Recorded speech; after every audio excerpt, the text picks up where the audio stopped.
পাড়ায় ভাত মেখে খাওয়া যে কত মজা। ছোটোবেলা মা ভর্তা বানাইতো, পাড়ায় ভাত মাখতো, পাশে বয়ে থাকতো, খাইতাম। এখন ভর্তা বানাবো, দেখতেই থাকেন। আপনারা সবাই কেমন আছেন? আশা করি ভালো আছেন, আমিও ভালো আছি।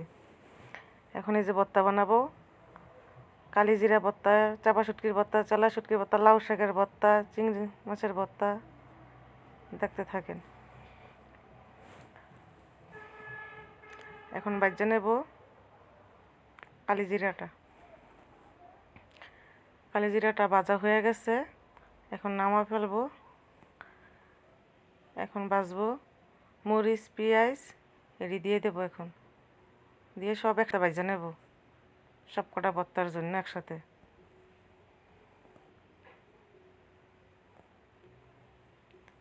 ভাজা হয়ে গেছে, এখন নামাই ফেলবো।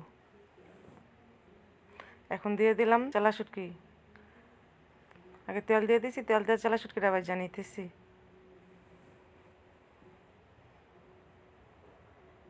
চেলা শুটকিটা আগে খোলার মধ্যে টাইলা একটু গরম পানি করে সুন্দর করে দিয়ে নিয়েছি। চেলা শুটকি ভাজা হয়ে গেছে, এখন চাপা শুটকি দেবো।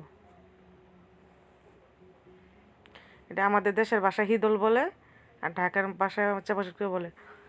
চাপা শুটকিটা ভাজা হয়ে গেছে, আমি লাউ শাকটা ভাজা নেব। একটু হালকা করে তেল দিয়ে একটু ভাজা নেব, পানি উঠবে, পানিটা শুকিয়ে গেলে একটু ভাজা ভাজা করে ওটা নামে ফেলবো। লাউ শাক ভাজা হয়েছে, ধনিয়া পাতাটা একটু হালকা করে ভাজবো। সব কিছু ভাজা নিয়েছি তো, ধনিয়া পাতাটা আবার কাঁচা দিলে একটু ইয়ে হইতে পারে। এখন এই যে দুরা চিংড়ি আছে, গুঁড়া চিংড়ি একদম, ওটা একটু ভাজবো, ওইটারও ভর্তা করবো। চিংড়ি মাছটা তেল ছাড়া ভাজলাম, তেল ছাড়া মাছ ছোটোবেলা ভর্তা করতে অনেক মজা লাগতো। চিংড়ি মাছের জন্য আগে পেঁয়াজ, রসুন, লবণ দিয়ে একটু বাইটা নিলাম। এই যে চিংড়ি মাছটা দিয়ে দিতেছি। না, চিংড়ি মাছের কি সুন্দর একটা ঘ্রাণ। বললাম মা এরকম করে চুলার পারে বসে থাকতাম, পাড়ায় ভাত মাখাইতে দিত, খাইতাম।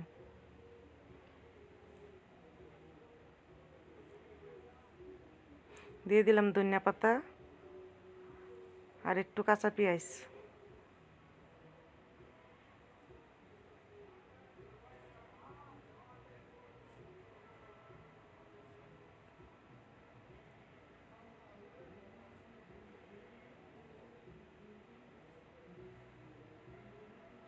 ভর্তাটা মিশিয়ে নিলাম, মিশাই আবার আর একটু বাইটে যে উড়া নিতেছে। এই যে মরিচ, পেঁয়াজ নিয়ে মানে সব ভর্তার জন্য একসাথে বাচ্চা নিছি তো, বাচ্চা বাচ্চা নিতেছি বাড়ার জন্য। এই যে চেলা শুটকিটা আদা বাড়া করে নেব। আদা বাড়ার ভর্তা মানে জিলবার মধ্যে কামড় পড়লে না অনেক ভালো লাগে, দাঁতের ভিতরে শুটকি কামড় পড়লে অনেক ভালো লাগে। আদা বাটা করবো এটা।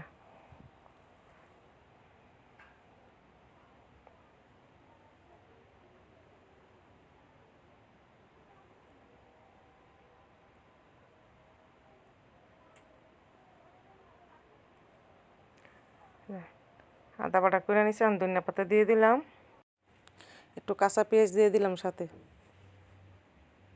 কাঁচা পেঁয়াজ কামড়ে পড়লেও ভালো লাগে আদা বাটা ভর্তার সাথে।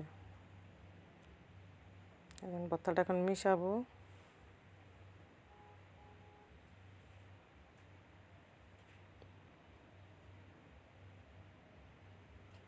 মিশিয়ে হালকা করে একটু বাইটটা নিলাম।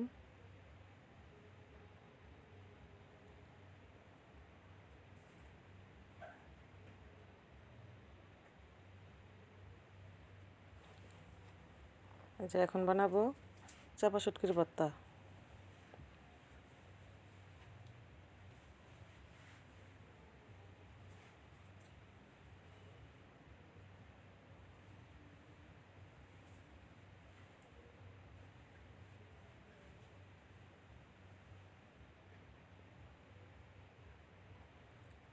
ভর্তাটা মিশিয়ে একটু বাইটটা নেব। এখন একটু ধনিয়া পাতা দিয়ে দিলাম।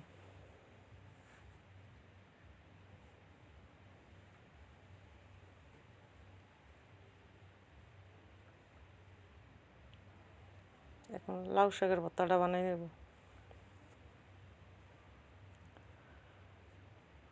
লাউ শাকের ভর্তাটা অল্প করে বানাইতেছি, মেয়ে খায় না লাউ শাকের ভর্তা, আমি একাই খাবো।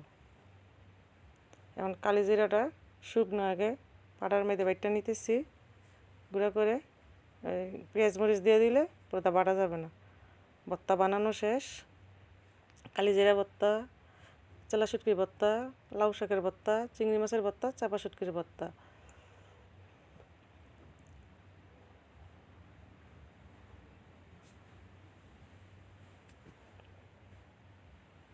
এখন পাড়ার মধ্যে ভাত মাখায় খাবো। পাড়ায় ভাত মাখাইয়া অনেক মজা লাগে। পাড়ার মধ্যে এভাবে ভাত মাখা নিয়ে মুট করে খাইলে গরম ভাত অনেক ভালো লাগে। ছোটোবেলা মা যখন ভর্তা বানাইতো এরকম পাশে বসে থাকতাম, আর এরকম এই যে ভর্তা বানানোর শেষে ভাত মাখাইয়া মুট করে দিত আমাদের সব ভাই বোনের হাতে। সেই মজা হয়েছে। ভিডিওটা এতক্ষণ দেখার জন্য ধন্যবাদ। আল্লাহ হাফেজ।